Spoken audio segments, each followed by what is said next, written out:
नमस्कार मु खाद्य विशेषज्ञ निहारिका दास धारानी। थायराइड समस्तंकर बहुत प्रश्न आछी मैडम हमें थायराइड थिले निजर डाएट रे कौन रखिबा कौन खाइबा। बहुत समय रे आपण मानकर बेली फैट आपणकर शोल्डर फैट पेट पाक चर्बी बहुत बढ़ी जाई थाए। थायराइड हेले आपणकर आपण कम खाइले भी आपणकर ओजन बढ़ी बढ़ी चले आपनको सब बळे अलसुआ लागे चिड़चिड़ लागे।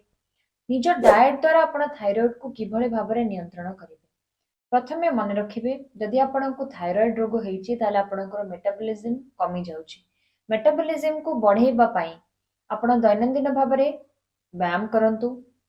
जदि जणे साधारण मनिष जहाँको थायराइड नाही गोटे घंटा व्यायाम करूछन्ते आपण ताठु टिके अधिक करिबा पई चेष्टा करंतु कारण आपणकर कम फैट बर्न हो। जते भी क्रूसीफेरस वेजिटेबल्स अछि जेमति कि broccoli cabbage cauliflower Brussels sprouts केल ये सब जिनस को जिते कम खाइबे आपणक पई सेते भलो।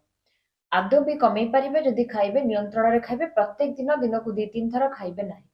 आयोडीन युक्त खाद्य गोइट्रोएस्ट्रोजेन युक्त खाद्य मु ऑप्शन एट लिखि दिबे आयोडाइज सॉल्ट आपण नै पारिबे एवं प्रत्येक दिन व्यायाम करेंगे गोटे संतुलित आहार खाइबे। निज ओजन जदि आपणकर उच्चता अनुसार आपणकर बीएमआई अधिकार होची बीएमआई को नियंत्रण करेंगे। आमे बहुत जन को थायराइड नियंत्रण रे सहाय्य करिछु। आपण देखि परिबे आमे बहुत जन को थायराइड नियंत्रण रे सहाय्य करिछु।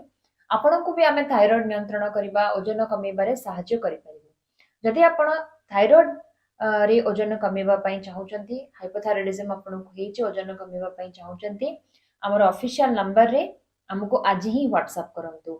आम चैनल को लाइक शेयर एवं सब्सक्राइब करंतु।